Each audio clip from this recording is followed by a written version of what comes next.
jornalismo surgiu quando eu achei assim, eu tava jogando em Chapecó, e cara, não vou jogar Superliga e tal, pô, acho que é melhor eu pensar em estudar mais tal. Aí eu morava em Chapecó, na faculdade lá na época tinha Direito, Psicologia, Educação Física e Jornalismo. E na época eu tinha 24 para 25, eu falei, cara, eu vou sair velho da faculdade, sabe? Eu tinha esse pensamento, imagina, idiotice, né? E eu falei assim, sempre gostei de escrever. Eu escrevia muita poesia na minha agenda, assim. Escrevia poesia, mandava para as meninas e tal. Tinha os caras do time que falavam, deixa eu ver sua agenda aí, pegar umas poesias para mandar para minha namorada e tal. Eu escrevia direitinho. Só que eu descobri que eu não sabia escrever, né? Eu escrevia tudo errado, escrevia de maneira errada e tal. Mas escrevi. Então eu sempre fui muito cara de pau, assim, para falar, para fazer, conversar e tal. Então, eu nunca tive essa barreira da vergonha. Então, acho que isso me ajudou. Tanto que eu entro na faculdade, né, no jornalismo, na primeira semana, tinha um cara que jogava vôlei lá em Chapecó, o Cleiton, e ele jogou vôlei lá na cidade e tal. E ela era jornalista da RBS lá, né, da Globo, afiliada da Globo. Ele estava no SBT, ele estava mudando para a RBS, para afiliado. Ele falou assim, eu vou sair do jornal do SBT lá e tal. Você não quer fazer um piloto para ser apresentador? Eu fui com uma semana de faculdade. Caramba, bicho. Eu fui. Cabelo raspado, careca e tal, eu fui. E na época não tinha ATP, né? Era na lauda, assim, não sabia nada. Eu lembro que tinha um negócio tinha uma notícia sobre o Zagallo, que era o técnico da seleção, e sobre vendas de Páscoa. Nossa. Que foi mais ou menos nessa época, assim, da venda da Páscoa, março, bem no começo do ano, assim. Eu fui. Obviamente não passei e tal. A diretora, né? A editora-chefe do programa falou assim, você fotografa bem, pô, me chamou que era então, mas tá muito verde ainda, precisa amadurecer. Eu falei, tá. Beleza, mas eu fui, entendeu? Sim, mas teve essa oportunidade logo de cara. Pra ser jogado, assim, né? Você entendeu o que é, né? Bem-vindo ao jornalismo. Eu acho que já te deu acontecia? uma ideia de coisas que você foi entender depois, né? Já te deu o primeiro choque. Exatamente. E tanto assim, eu lia muito perfis quando eu estava na faculdade. Clóvis Rossi, Couto, e eles falavam muito da questão do estágio, né? De você fazer muito estágio. Não se preocupe em se formar, faz estágio para você aprender. Porque na real, né? A gente passou por isso. Na faculdade você não tem muito trabalho, né? Você vai aprender o nome das coisas, né? Você vai aprender o que é um off, o que é uma passagem, né? Como é que você faz, tal. Eu lembro, assim, eu comecei a trabalhar na TV, eu entrei por um concurso de TV, assim. As pessoas votavam pelo telefone e eu fui escolhido num programa X, um programa de jovens, assim.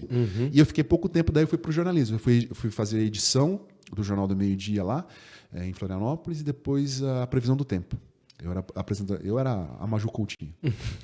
Aí, o que é uma cabeça, né? Na faculdade eu tinha escrito 2 cabeças. No dia que eu aprendi o que era cabeça e um dia na prova. Escrevi 2. Só. No primeiro dia de trabalho eu escrevi 16. Mas né? Eu estava fazendo um jornal, fazia o jornal, escrevi umas 4 cabeças no Bom Dia, mais umas 10 no meio-dia, que não entraram, mudaram. Aí eu tinha que apresentar um boletim no meio da coisa, eu escrevia minhas cabeças e tal. Cara, 16 no primeiro dia. Eu suava. Meu Deus, e agora? Tá acabando as ideias. Daí, é tão louco, né? A coisa de você ter referência, que eu trabalhava com pessoas que estavam acostumadas e já eram experientes. E a coisa de você fazer o sempre, né? Depois eu fazia cabeça assim. Sim, Nem depois olhava, já vira andar de bicicleta. Exatamente. Você cria o hábito, as coisas facilitam. Isso em tudo na vida, né? Então, não se assuste. Mas o jornalismo geral apareceu para você e o esporte e a TV Globo? Eu continuei jogando, assim, o que aconteceu? Eu fui trabalhar nesse programa jovem, né, chamado Patrola, para quem é do Sul, conhece bem, assim. Eu comecei assim, daí eu falei assim, cara, vou ter que parar de jogar. Aí eu fiz um projeto para jogar pela faculdade vôlei de praia. Olha que legal. Porque daí eu poderia organizar meus horários tal, e trabalhar lá, não ia interferir, porque esse programa era diferente, não trabalhava todo fim de semana, então eu podia participar das coisas em troca da bolsa. Só que o gerente de esportes da faculdade era o Renan, que é o técnico da seleção. E ele me conhecia, porque ele foi meu técnico no Palmeiras, e eu jogava a Superliga contra o time dele, que ele já era da Unisul. A Unisul tinha um time profissional. Aí eu e um colega, que também era do vôlei, falou assim, ele estava fazendo arquitetura, vamos fazer. A gente fez um projeto muito bem feito, né? Porque ele era da arquitetura, ele manjava do negócio do desenho, e eu escrevi. Aí a gente apresentou para ele e chamou a gente para conversar. Ele falou assim, cara, o projeto de vocês está muito bom. Está muito bom mesmo. Mas eu quero que vocês joguem na quadra. Vocês podem jogar na quadra, a gente está precisando e tal. Aí contratou a gente pela bolsa de estudo. Aí a gente voltou a jogar. Voltou a jogar na quadra e tal.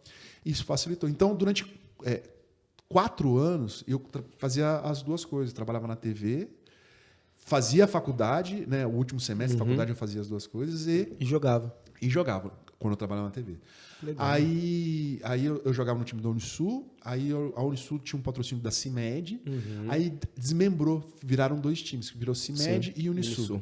Aí o técnico Weber, o técnico da Argentina, tá, hoje ele é auxiliar da seleção masculina. Jogou na minha dos cidade Estados lá Unidos. com o Chapecó São Caetano, com Melinkovic, Isso, Weber, ele foi técnico da Chilson, Portuguesa, Giba. Exatamente, ele é baita jogador, técnico, foi o melhor técnico que eu tive, que eu trabalhei, assim, disparado.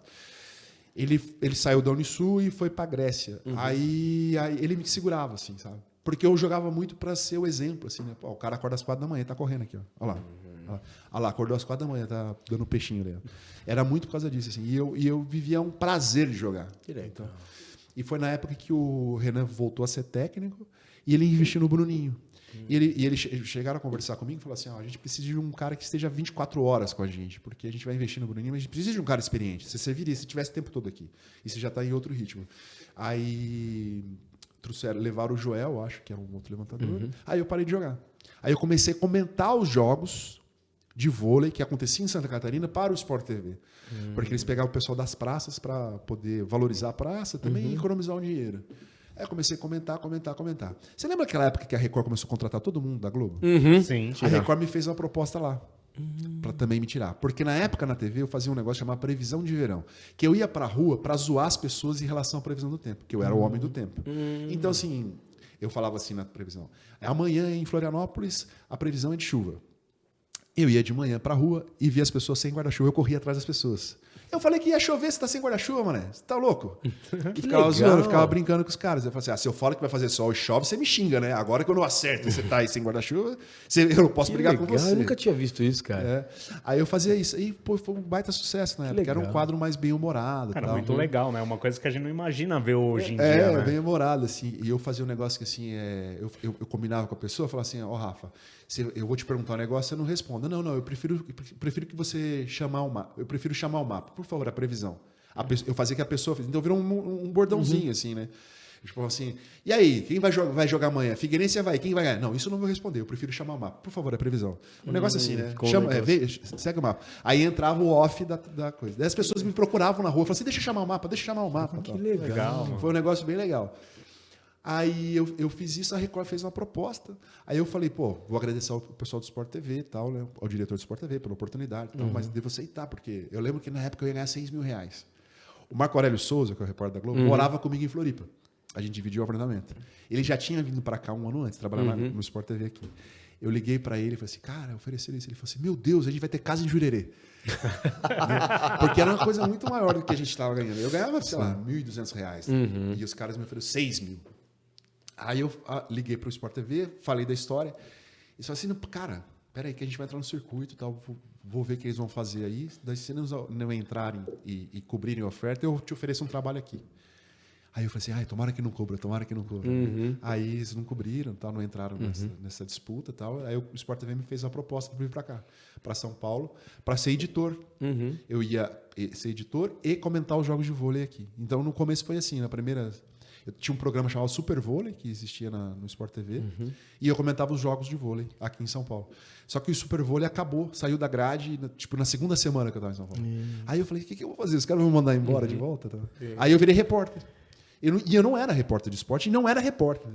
Eu tive que aprender meio na marra. Assim. Que legal, que legal. Conversando com essa simpatia, grande repórter, grande apresentador, ex-jogador, é sempre jogador de vôlei. Eu não falo que é ex-jogador de vôlei, que é sempre jogou uma vez, vai jogar sempre. Alexandre Oliveira, aqui participando do podcast A Rodada, sempre em nome de Galera Bet, sua melhor aposta. Já as odds para você dos próximos jogos do Campeonato Brasileiro.